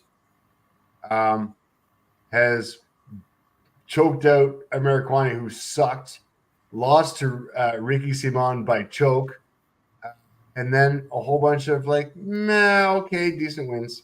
But in the last 2 years, nothing impressive. Brito, last 2 years, all impressive. Really? Weston Wilson? That's super impressive. Weston Wilson. Weston Wilson makes like the worst. Whatever. Did what he was supposed to do. Lucas Alexander? Who the fuck is that guy? Really? Did what he was supposed to do in the first round. Andre Fili knocked him out first round. Jonathan Pierce choked him out in the second. Bill Algeo got the unanimous decision. Old looking Brito. Yeah. Anyways, that was weird. Everybody has off day. That was his first fight into the UFC against a veteran. Okay, you got. I hear you guys. Brito all day. What? You going to bed? Okay. Good night. You better win. I'm leaving early in the morning because I have that run to do, so probably won't see you. He better win. He's got a lot of pressure on him in Brazil. He better show up. I'm leaving at like probably 8 o'clock. You'll still be sleeping. Yes. Yeah. I'm taking Dad bod and big time Dad bod. Sure. I'm taking Dad bod Jack Shore. The odds right now have Jack Shore. I bet you $10. Well, for $10, I'll get up too. Jack Shore is plus 155, Brito minus 180 on Bet Online right now. All right, sweet. Let's curtain jerker to the main card. This is where you got to pay for the pay-per-view now or stream it on some illegal site. And when I do it, I have to watch it with no volume and has something right over the clock so I can't see how much time is left. But we have Paul Craig taking on the fighting nerd, Cal Barajo. And what I loved in the face-off, Barajo knew Paul Craig was going to come out with face paint, so he did the same thing, which was awesome. Awesome. What is that? Ostern stream. Is that the stuff that Marc-Andre Barrio was on? Oh. That's the legal stream you're talking about. Let me write that down, though, because I'm not paying for this 301. Definitely not paying. Ostering, yeah. But that Marc-Andre Barrio that I told you, that sauce, that legal substance he got caught with, it starts with an ost. That's Ryan funny. Garcia. That's the Ryan Garcia steroid. That's the name of it. Oh, is it? Osterine. I think that's a joke. There's no way that could be a real stream. Oh, right here. Osterine is the drug. That's funny. Austrian stream. Ostarine is a drug. Ostern stream is a stream. Meth stream. Are you making this crap up? See, no, he's look, telling you. See what I mean right here. He knew he's mocking him because he knew Paul Craig always comes out the face-offs with face paint. So Barajo did the same thing. I can do face paint. And yeah, I love it. I love it that he did that. Ryan Garcia's innocent. Yeah, Michelle's crazy. Yeah, I know. But yeah, Paul Craig's got one avenue to victory, and he's not going to do it against Barajo because Barajo is a decorated black belt himself. He's not going to get caught into one of these Paul Craig submissions, and that's Paul Craig's only way to get. He's not going to outstrike Barajo. He's not going to do anything except for lose. I'm sorry to say, because really, what's his only path to victory would be catch him in like one of a leg lock or an arm bar or some type of sub. But Barajo's too slick of a BJJ practitioner to let any of that happen. But once again, he is a super heavy favorite. You can't even put money on it. I don't even think you can find biggest odds in the fight. Biggest odds in the event. You can't even find any can you prop out plus money? Yeah, you can kind of go. I mean, any prop you want. But how's it going to win? You think what's inside the distance? I'll take Bra if it's juicy enough. Hang on. Minus 600 money line on Bet Online. Plus 425 is a comeback for Paul Craig. Whew. So I've got Barajo. Hang on a second. Barajo. Kyle. Whatever. I just lost it. Hang on a second. Oh, stop resetting. Fucking Bet 365. I hate you. God damn it. Soon as I landed. I had it minus 145. Here we go. Right here. That's by inside TKO, DQ, or submission, minus 145. Not a good look. So by finish, you've got him at minus 145. All right. Well, I think he will do it within distance, but I'm not gonna bet anything. The bookies think so as well. Yeah. Fight to distance, no, minus 220, which is why you're kind of going. What's round one? What's round one for him? Round one for Barajo, yeah. Plus 230. There you go. See, I don't know. That might happen. But Paul Craig, he's tough though. He's I go round two. Yeah, maybe what's round two? Plus even more, right? Plus 350. All right. We are fucking reaching here there, guys. We are reaching here. Yeah, right. We are. That's why I'm not gonna prop bet this or anything.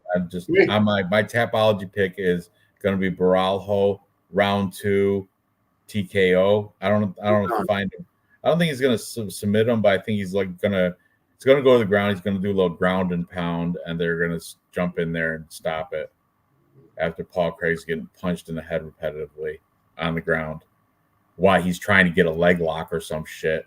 That's when Barajo is just gonna be hammer fisted when Paul Craig's messing around with his leg trying to get the yeah. That's what I see happening. I don't want to talk for real fight picks, but he's off. So I think I'm going to speak and say he's also on the Barajo side. I'm pretty confident. Beside the next fight, this is the heaviest odds on the cards. I mean, we've got, let's be honest here. And these next two fights are, here we go. He's at minus 600, and the next fight we have, Pereira, is at minus 600 as well. So Paul Craig at plus 450, and Eor Pereira at plus 450 as well. Well, we're moving on to that fight next anyway. So these are the two biggest ones, and then afterwards, the next biggest fucking odds is So these 3 fights coming up should be locks. Yeah, Locks definitely. But not even if you parlay all 3 of them together, you're not going to make any money. You're probably not going to make plus money still. Because it's still so chalky. It's not going to be parlay all 3 of them together. It's still not plus money. All right. I think I parlayed 5. I didn't bet it, but I just wanted to see what it played out. I put the 5 biggest chalky fights together, and it was plus 140 maybe. Yeah. So that's 5, all 5 of them. That's not worth the risk, but I was just started playing around, just curious. Might have been 180 plus. The first 3 fights on the main card are not pretty. Yeah, so let's get into the next fight on the main card. We got Michel Pereira taking on Ihor Potieria. Ihor, I mean, he did win me money last time he was out in that win over, because he was a big underdog there. Who's that against? Robert. Yeah, the Preecaaap, that guy. I knew he was fraud checked. Preecaaap was fraud checked. Oh, we picked for you. You're on Baralho. Yeah, I am. I just assumed. I don't like to assume, but I figured. That's hilarious. I love Paul Craig because he's Scottish and my daughter's that, and so I like that. I want to root for him and stuff. So if he wins, I won't be upset. But definitely I have Baralho. Definitely good call. Yeah, absolutely. Yeah, sorry guys, that was a work call. It was an important call. Okay, look at the always entertaining Michel Pereira. Michel, look at the crowd loves him too. Look at that, loving him. Comes out, he has that dance skit now. That's his new entrance. He does this quick dance thing with like his side assistant, ring boy, whatever, when you want to call him for. But here he takes on Ihor, who Brazil hates because Ihor beat up Shogun Rua in Brazil, I think, in front of the Brazilian crowd. And they really hate him for that. But he's coming off a decent win over Braszczak. And see that Rodolfo Bulato? He had Rodolfo Bulato. He gassed out, but he was giving it to him. That Bulato fight, that was pretty. I was nervous because Bulato was a huge favorite there too. He was like minus 700, and it looked like for a while, it looked like Potieria was gonna upset everybody there and beat Baralho, or not Baralho. What's his name? Bulato. But he lost regardless. And Potieria, I'm not saying he's a fraud, but he's not as. I mean, he's just. I don't know if should be this much of an underdog either. He's a weird one to. I don't know. Michel Pereira is going to beat him, and I'm confident of that. But that Potieria, man, something about him. This could be a trap. Yeah. I'm not putting any money anywhere, and my Tapology pick will be Michel Pereira. I think at 185, he is an entire. Now he's a contender. I think Michel Pereira at 185 is contender because he's coming from 170. This is like his second or third fight at 185, and he's been looking phenomenal at this weight class. And I think he might, even despite his double-digit losses, he's got 11 of them, and nobody likes that. But still, I think he's reinvented himself at 185, and I like the new Michel Pereira. I like him. So, what do you guys got to say about this fight here? Man, Michel's really come a long way. Like, I'll never forget that one time he only beat Diego Sanchez by decision. And he has come a long way. He came full circle. I really thought he was just like lame. I thought he was a bad fighter. And Potieria, he kind of was it Connolly, I think. He fought and he gassed himself out there too. Yeah, he did the same kind of bullshit. And I thought he was like a novelty he learned guy from that mistake. That's why he's reinvented himself. He learned from where is it? Look at that sea of green. Go down, Dave. Yeah, that Connolly, Tristan Connolly right there. That was the one he was out doing like flipping. He was doing all those flips he said did in the face-offs there. He was doing that down in his walkout. When they were like checking his cup and his mouthpiece and giving him the Vaseline stuff, he was breathing heavy. He's like, it was already gas, and the fight didn't even start yet. That was so dumb fight IQ. People didn't like that. So he already made a bad name for himself in that Tristan Connolly fight. Then he lost to Diego Santa, but that was a legal knee. Otherwise, he was winning that fight for sure. But then after that, win. So he should be able to take care of Ihor Potieria with ease. I think he's going to finish him probably. I'm going to say round 2 because Ihor Potieria, like I said, that Bellato fight, man, he had me sweating, and I didn't have money on it at all. But where is it? Yeah, Rodolfo Bellato, ground pound round 2, but round 1, man, he was going back and forth, and he was giving it to him. I think he might have even had a knockdown or at least a wobble on Bellato. And Bellato was supposed to be hyped up as, the next big thing, the next big, Anyway, Michelle Pajeda all the way. Dave, do you agree? Gerald Lynch, thank you very much. This fight is coming on short notice for Ihor. He is taking this very short notice. Mind you, he was scheduled for a fight, but his fight was scheduled like 9 weeks from now against Shara. And then he stepped in on short notice to fight Michelle because of who was the original fighter? God. Somebody help me out here. Who was the original fighter? Magomedov. Thank you. He's still going to fight Sharapov Magomedov. That fight's still on. Oh, Makhmud Muradov. I got you. Okay. So Makhmud Muradov canceled on the bout. Ihor stepped in short notice. So thank you very much, Gerald Lynch. Props to you. That is correct. It is a short notice fight, which means that I'm all over Michel as well. Once again, the Brazilian. The odds here are absolutely ridiculous. We're looking at minus 600 and plus 450. I got Michel within distance. I gotta go knockout. Minus 125. I still don't even get fucking plus money for my prop bet. Minus 125 by knockout. So kind of sad. What if he like rear naked chokes him though? That'd be crazy, wouldn't it? That would be just like a Copa like a crazy dance kick. Like kick. Anyways, too much time on this fight. Pereira over the short nose. Ihor. Once again, thank you, Gerald Lynch, for pointing that out. Yes. And like I said, like Noah says, the sheriff fight is still happening as long as Ihor is cleared. Doesn't get and you know what?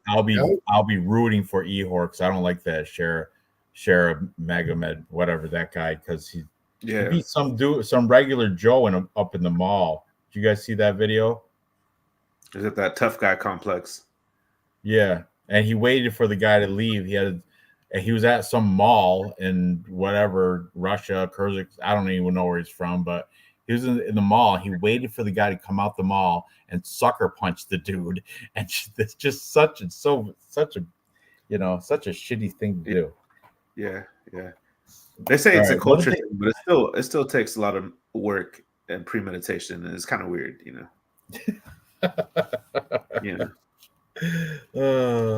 Yeah, bet online minus 625 for Pereira, plus 450 for Potieria. Yeah, staying right. I'm not betting nada on that. Moving up the card, we have Lionheart, Anthony Smith, the Ukrainian or the American version of Bogdan. What's that guy's name? Guska something. Guskov.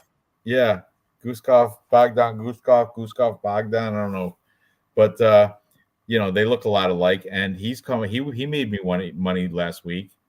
He made me money. The Bogdan Guskov. But he's taking on Anthony Smith, Lionheart, taking on Vitor Petrino. This guy's a beast. 11-0. Anthony Smith, 37-19. He's just stayed behind the commentator desk, or he stayed behind the desk. just hang the glove, leave the gloves in the middle, bud. It's I all like done. his show with Michael Bisping. They do a pretty good show. It's done. Yeah, Yeah. he's done. He's done. Yeah. Last fight. It should be.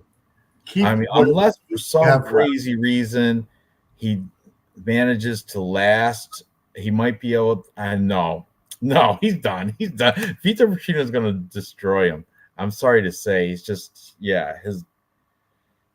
sorry. Yeah, I think he's going to. Vitor is probably going to knock him out. Probably round one. Hate to say it, but it's just Anthony Smith. Didn't he let his family get robbed or something?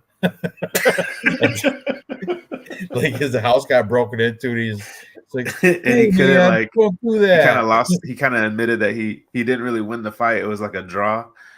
I know, right? And he's a professional fighter at his own house. He said he froze, and he just like he wanted his I would, before he retires, though, I would like to see him versus Bogdan Guskov, right? That would be. Did nice. You say that last week? Yeah, that'd be a great fight. And That you know would what? be a I thought, great fight. yeah, They're the same weight They should class. make that Why happen. not? Let's do it. Let's do it. Bogdan, yeah. Brothers fighting. This fight is over before it begins. Look at these guys. Oh, Yeah. This right here is a lamb to the slaughter. For sure. This is another stepping stone. Oh, look at the fucking his whole crew. horrible His fucking. whole crew is pumped. His whole crew knows it's a guaranteed victory. Look at the eyes to the ground.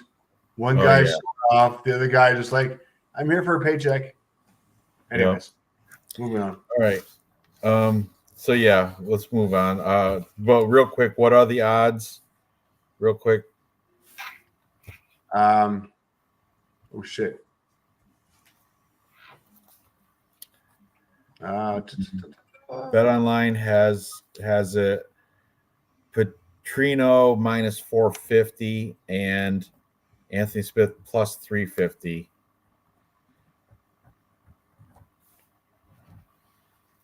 I mean, he does have better experience, and he's seen more type of adversity in there. I don't want to get too deep into it because Vitor is going to just walk all over him. But who has Vitor really beat?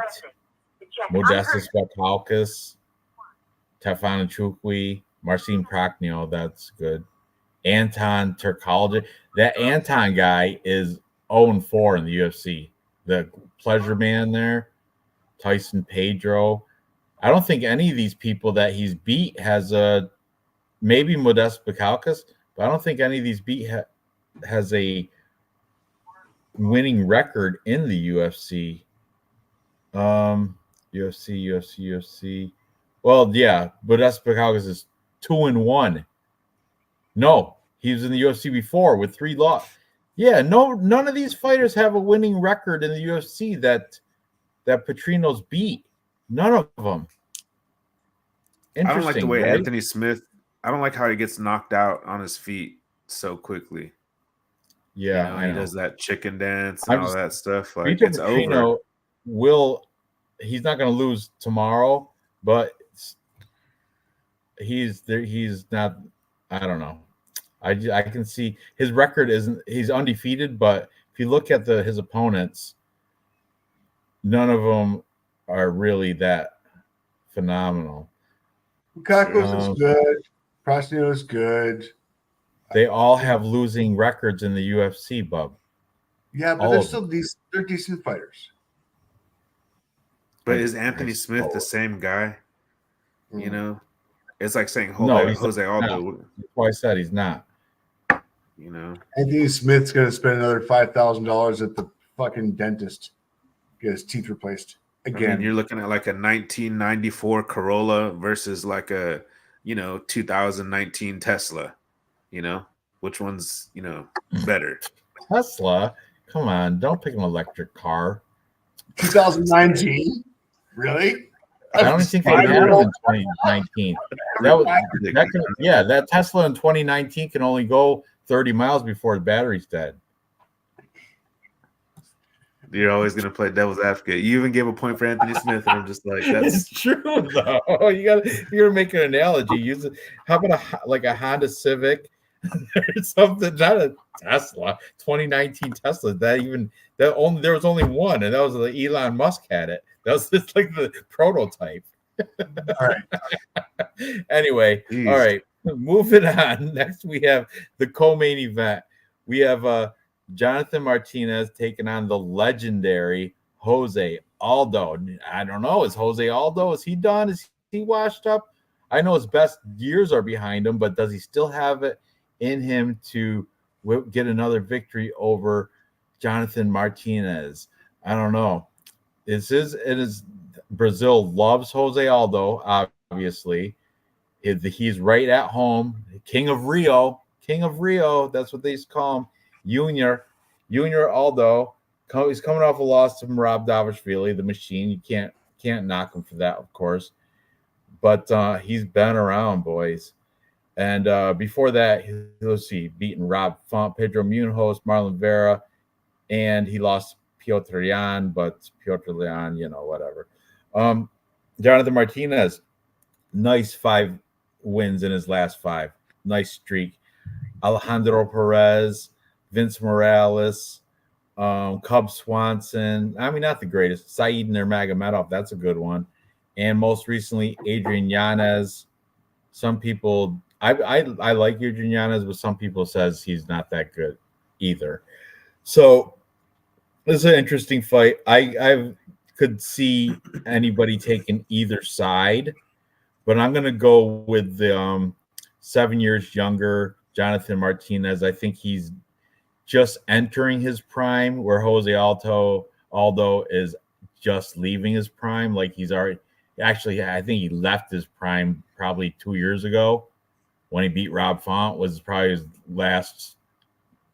Yeah, he's also not the same fighter he was. So I don't know. I'm taking Jonathan Martinez. It's going to be close. It's going to be gritty, but I think he'll probably edge out a decision, just more active and leg kicks. But people like the MMA guru is saying muscle memory. Jose Aldo knows how to react to everything that Martinez is going to throw at him, and he might be right because he's been around for a while and he's faced everything. But yeah, I like Martinez here. I think he's on his way up and Aldo's on his way out. And although, in his time off, he was trying to box, but nobody picked him up. Like no agents picked him up seriously as a boxer. So he came back to MMA to get a quick. He'll get paid well for this fight, win or lose. If he wins, he'll make in the hundreds of thousands of dollars, like $300,000. Show up, I think he still makes probably 100,000. I don't know his details, but he's been a champ, so he's definitely getting paid well to fight in the UFC. Yeah, in this event, he's going to have pay-per-view fucking buys, and he's going to have and it's in Brazil. He's definitely making money. I don't know if he's doing it just for money, but I wouldn't put it past him. Why not? I would fight too if I was him. But Jonathan Martinez, he's still making a name for himself. You know what I'm saying? He can still compete at a high level, and he can be a contender in the weight class. When's the last time he lost to Davey Grant back in 2021? That's the last loss he had. So, yeah. What are you guys thinking? What do you got to say about this fight between the legend Jose Aldo, Junior Aldo, and the Dragon, Jonathan Martinez? I love that breakdown that you just gave. But I remember watching Aldo in 2011. I don't know, was it before that 2007? And it's crazy. He's 37, but I mean, I think he's been at it for a long time. And the fact that he cuts all the way down to bantamweight is sort of crazy, like the problem with Aldo, he's got all the skills, but his gas tank is garbage and he's older. So he already had a bad gas tank like 3 years ago. I mean, and really, this is bantamweight. Yeah. he whooped his ass, his own ass, trying to cut weight already. Like he's the one that just is, that's what sucks because he looks good for like the first 15 seconds, but then also I noticed lately, like I think his fast twitch muscle, that was a huge thing for Aldo. That was huge, and I don't think he has it like that anymore. I think he just stands there and he's not able to like really pull it. Like once he gets going, like warmed up, like with his combos, like if Martinez lets him get off a few, then he'll probably like put it on you. But I don't think he can just like pop that jab out there. I don't think he can just do that leg kick like he can or like he used to. That was a big deal. So when that went, that was like 90% of his strength. So all these people picking him, like I watch all kinds of like cappers pick Aldo, but I don't think he has a chance. This is one of those Tesla 2020 versus a 1993, Acura Legend. So, give me the Tesla again. Give me Jonathan Martinez. Easy. Yeah, I'm with you. I'm with you there, Dave. What are you thinking? Let's go over some volume real quick. Strike length per minute 3.57 versus 4.64. Busier volume for the feet on Jonathan Martinez. Strike absorb 3.74 versus 3.76. Negative striking ratio for Jose Aldo. Hate to say it sucks. It sucks to look at the stats. Takedown average 0.49 versus 0.44. Pretty much a wash. Jose Aldo does have a 91% takedown defense, which is very impressive compared to Jonathan Martinez, 41% takedown accuracy. So I think this fight's going to be on the feet as far as I'm concerned. And that's where the volume is going to be a difference. Unfortunately, Jose Aldo, love you dearly, homie. Your last fight was a year and 8 months ago, and it was a loss. Before that, we're looking at over 2 years ago before your last win against Rob Font, which was sketchy.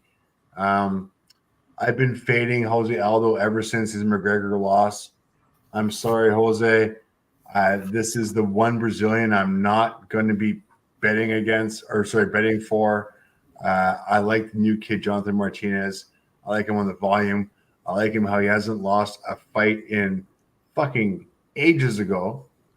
I'm picking the kid, man, Jonathan Martinez. This is the one time I'm fading the Brazilian this weekend. Shit. Happy retirement, Jose. You're going to retire in Brazil. I think this is why you have this fight. I think this is why you're a champion. You're going to have the pay-per-view buys. This is your cash out fight. I get it. You will be revered and honored till the Hall of Fame. Congratulations, Jose, but you're not winning this fight. Right. I will mention that the Tapology community has 54% are picking Aldo, 46% Martinez, which is very interesting. Decision, And, maybe. What's that? Maybe by They're all decision, saying but decision for everybody, not all of them, but majority of those are by decision. Yeah, it's gonna be an interesting fight. I could see a route for Jose Aldo, but I'm on the Martinez side as well. Let's get into the main event.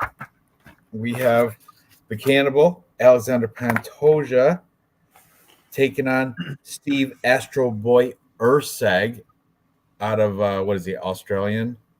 So and this is for a belt here, championship fight. So it's 5 rounds. Keep that in mind. Steve Urseg, I don't know if he's earned the spot to fight for a belt at this point yet, because if you look at his pull up his thing, let's see, he's got 3 fights in the UFC. 3 fights against David Dvorak, Alessandro Costa, who is that? See the guy? Yeah, that's on this card, and Matt Schnell. I mean, he didn't earn this spot. There's so many other fighters that could have fit in here. I mean, better than Steve Urseg. I hate to say it.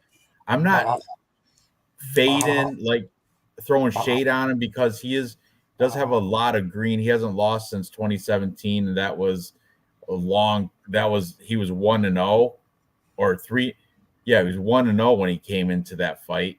So, but he's not ready for this. Alexander Pantoja is gonna. I've seen cappers taken Urseg, which I think is kind of crazy. I think Pantoja is rightfully gonna beat this guy, and I think minus 185 is a gift. If that, let me see what. Yeah, minus 185 on Pantoja. I'm jumping all over that. I think he's gonna. I know he's the older guy. He's 34, and this is a flyweight fight, right? So, and age does become a factor at that low weight class, but I still think he's just so much well versed everywhere against this kind of, I hate to say rookie, but he hasn't really earned his way to this point, and he's going to be exposed here. And yeah, I'm the American top team product in the Cannibal, the champ, and still Alexander Pantoja, and still. What are you guys thinking about this one? You know what? Give me the guy who knocked out the man with the steel chin in Matt Schnell. Give me the guy who took down Cody Hagen, 2-0 Cody Hagen by decision. Nah, hell no. Give me Pantoja. I was gonna say, what are you talking about? Matt Schnell with the steel chin. Wheezy said that Matt Schnell could get knocked out by a hot shower. Oh, I didn't catch that. The stat diggers this week. Funny, dude. It was like it was this last episode he did with the 4-leg parlay, and I just started busting up. That was hilarious. But for sure, I got Pantoja. Like Pantoja's the man. I mean, he made light work at everybody. Like. And then, yeah, he does gas out. That could be his one weakness, but he finds a way to push through. He's just one of those people that doesn't show, his tiredness well. He just like he was kind of how like they were talking about was that South African dude? He beat Sean Strickland. He used to show that like he was tired, but he would push through. And that's the only thing is Dricus du Plessis, yeah. Like he doesn't show like his now it's probably different, I think, because he got his nose fixed or whatever, But anyways, Pantoja will push through. He's been 5 rounds if that comes to shove there. And this is one time, and I get that you don't put parlays or people in the main event. You don't pick, you don't pick them for parlays, but this might be an exception. I'm just saying. But I got Pantoja all day. See, somebody smells a robbery. You're probably right. It could be, but I don't see it happening. Just to shake things up. Yeah, like I said, the Astro Boy there, Steve Urseg, I don't think he's earned the spot to fight for a belt yet. This is just, I think it's cannon fodder. He's just getting fed. But because he's on a nice, huge, long win streak, he hasn't lost. Fight. Yeah, he lost like 2017, but really, exactly, who's he fought? Shannon Ross? I mean, come on. Anyway, Dave, I'm going to take the Astro Boy. No, I'm not. Pantoja all day long. 4.32 versus 4.57 strikes landed. 3.90 versus 3.64. I get it. Better odds for Steve Ursig, but the history of opponents has been dismal compared to Alexander's last fights. Takedown average 2.20 versus 1.69. I think Pantoja's going to have the advantage on the ground. I think he's going to have the advantage on the feet as well, especially with the way that he fights all day long. Pantoja. Like I said, I'm only fading one Brazilian in this fight, and that's because it's his retirement fight in Brazil. Right. If not, Brazil all day long. All right. Now it's time to make our 3-leg parlay. We agreed on almost except the Malarkey fight, but these are so many chalky ones. You know what I mean? We can't. So let's eliminate those. We'll In the start from the Barbosa top and fight. go backwards. Okay, so we're all on Pantoja minus 185. And I will, however, agree. I don't bet on main event fights, but this I is one I know. will bet Well, on. we might. We'll see. We'll bet on this one. We're all on Jonathan Martinez minus 148, right? Yes. I like that one, and that's a very nice line, nice number, nice bettable line to put in a parlay. And yeah, Jose Aldo, I love you, man, but your best days are gone. Two years ago was his best days. Let's see. Michelle Behar's too chalky. Moraljo's chalky. We're split on. I'm taking Jack Shore. I'm taking Kovacevic. So, and Dave's taking Elvis Brenner. Ugh. I guess we'll have to put in Kevin Borjas. No, Dave's taking Jaquim Silva too. You're not taking Jakar Close either, man. All right, it's gonna have to be It's gonna have to be Take Ruffy. Take Ruffy. Take Ruffy. Ruffy. I have a T-shirt bet with you. Yeah, he got real fight picks taking Malarkey. So it's gonna have to be Martinez, Pantoja. Malarkey's gonna give me a T-shirt. I know that. Martinez, Pantoja, and we're gonna have to put some chalk in there because we're not in agreement on any of the other close lines. So, I don't know. I suppose I could switch to Joannis and Brito, but I don't know. I think something's fun. I like Jack. I think Jack Shore is going to surprise a bunch of people. What about Borjas? We can do Borjas. No, you know what? I'd rather. I can't. It's hard for me to switch because I got a T-shirt bet. I want Malarkey to win. Kevin Borjas. Stick with your bet. Stick with your gut. You like Malarkey? Well, you were about to switch, huh? You were. I don't have a T-shirt bet on that, do I? That's true. And I was on the fence. I said, but I think Joannis and Brito is going to gas. He's on the juice for sure. All those Brazilians are on the juice. Jack Shore is natural. That's why they're going to win.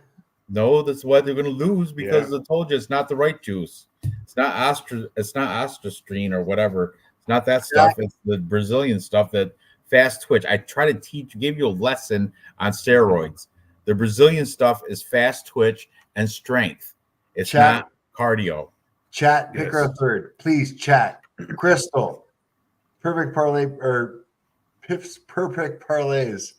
Crystal, Noah Allen. Pick our third one because we're confident on two, but we're split. Yeah. Let the chat pick. Come on, chat. Chat. Pick one more that we're in agreement. So you can pick a chalky one, I guess. But I think Kevin Borjas would be the nice. At least it'll make it a nice plus money. Plus money. Because Bomb Fiend minus 550, ridiculous. You should have. Here's where I say because you guys, I feel like guilty because I'm picking Malarkey, but here's where Ranj should feel guilty because he's going. Well, I know it's a girl fight, but I would put money on Barbosa. We don't put girls in. Learn that lesson. No girls in our 3-leg. And I don't mind KK's pick. I don't mind KK as a pick. Kovacevic. She might do Karakate. Karakate. Yeah. Karakate, whatever her name is. Carrot cake. Yeah, she's kind of like. I don't mind that as a pick. I really don't. All right, so we got Carolina versus. We're using Borjas. We all picked Kevin Borjas. First fight of the card. So that's it. It's settled. Chat's picking Carolina. Is it just But she's super plus money, and we don't put Carolina by KO. I'm telling you, this is our 3-legger. I'm going to build it Crystal, right now. I feel like I don't know you right now. Carolina by KO. Look, Kevin Borjas on Bet Online plus 100. Okay, that's Jonathan Martinez. Just leaving us watching the entire show too. Jonathan Martinez minus 148 and Pantoja minus 185. Those together, is a plus 416. I like that. Place bet. Okay, it's Damn. done. So the Borjas, that's the first fight, right? Yeah, we got the first, then the co-main, and the main. Dude, Yeah. come on, Borjas. I really want him to win. I put him in a few parlay or DraftKings. So we have to so I stick would've- through the entire thing to see if Yeah. our 3-leg parlay cashes. But that's all Well, right. shoot, Fine. if Borjas gets you off on the right foot, it's like downhill after that, I think.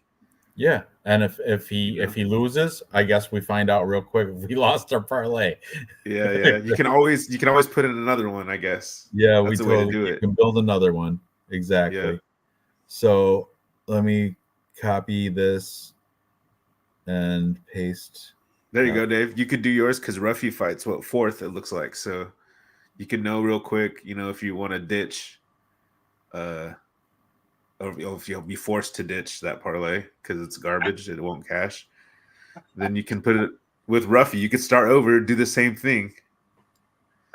Oh, Right. fucking props to Crystal, the best fucking one in the chat every fucking weekend. Thank you very much, Crystal, for coming out. I'm still Yeah. calling you Crystal Meth from now on. Okay. 3-leg parlay that we all agree upon, and we do. And this one's plus money, plus 4. What was it again? 416.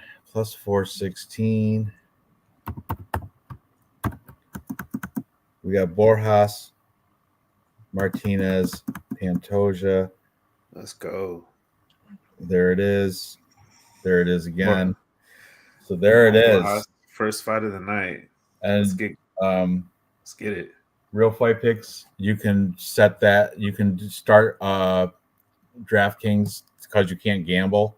You can do a DraftKings lineups with those 3 guys and then just throw in whoever to fill it out. Honestly, So I'm you gonna can be throw in rooting your for that. Malarkey. Your Malarkey, he's affordable. I'll make sure that I have these 3 guys. I'll put in like 3 more, but I have this combination. I have this combination quite a few times. So if I think I do. I do as well. Yeah. But I'm going to do another one too. I have to do my potential. things before. I have to do my Tapology picks before I forget. And tomorrow, big day. I got an obstacle course 5K mud run, so I have to get to bed soon. But yeah, definitely. The good fight. luck. They don't start till 6 for you. You get to watch. Well, that's good. That's good. No, for My you. mud run, I have to be there at 10, and it's an hour drive. So I gotta. Yeah, I'm leaving here around 8:30. Just be up late. So yeah, good luck to everybody tomorrow. And is there an event next weekend, or is there? I haven't paid attention to like weeks off or following events. I heard there is. They keep coming and coming, man. Dave, I didn't put that. Dave hijacks my name, and because he's on the StreamYard, he can do that. I gave him rights to it. Now he's just posting crap. Shoot, I don't know what's coming up.